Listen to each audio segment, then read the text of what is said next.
It's been a tournament of upsets in Qatar. Just when we thought we were getting over the Saudi Arabia win over Argentina on Tuesday, well, Japan went on to stun Germany 2-1 themselves. To go over all the latest from another rollercoaster day of action, I'm joined in the studio by Eurosport's football guru, Ruben Slachter. Thanks so much for joining us. Thanks for having me.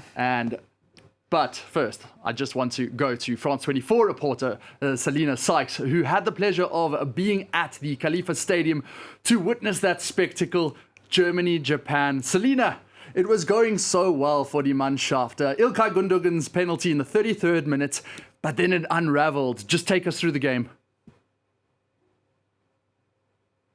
Well, that's right, Jean-Emile. Another day and another upset. Obviously, the Germans are really wanting to forget a catastrophic 2018 World Cup campaign when they crashed out at the group stages, and they really did start off as the far more dominant side at the Khalifa International Stadium. Obviously, getting that penalty early on, as you just mentioned, and that really galvanised them, and they continued to dominate. And then they were just left undone, really, by a very late comeback, thanks to two Japanese super subs and the goalkeeper Gonda as well, obviously making some very big important saves. He's the one who kept them in the game today. Big important saves that kept them in the game. And Douan came on for the Japanese and scored 4 minutes after he came off the bench, putting them at 1 apiece. Asano then scored the second in the 83rd minute, and this was a very bad start for the four-time World Cup champions Germany. They were left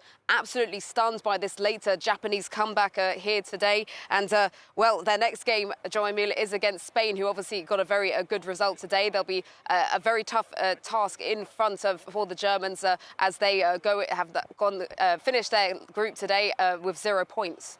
Thanks so much, Selina. You say you're talking about Spain there. We'll get back to that, but I just want to talk about the Germans' chances. As Selina mentioned, a very tough game awaits, but do they have the strike force to compete?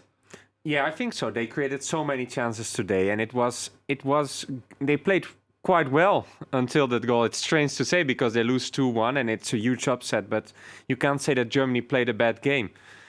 The only thing that's lacking, and that's already for a long time, is a real number 9, which is not, they're not the only team missing a real number 9, but you could see it also today that you're really looking for a player who just puts the ball in the net for the Germans. So that's an issue for them today. I think they also lost because they made some really defending mistakes.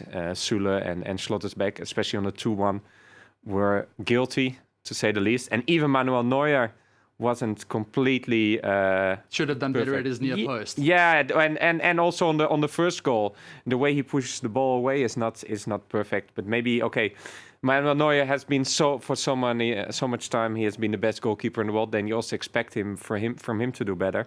But you also have to say that normally, if Germany plays this game like 100 times, they win it at least 90. So they were unlucky. The only thing is that if they will now play Spain and if they will lose, they're probably out of the tournament. So that would be really harsh.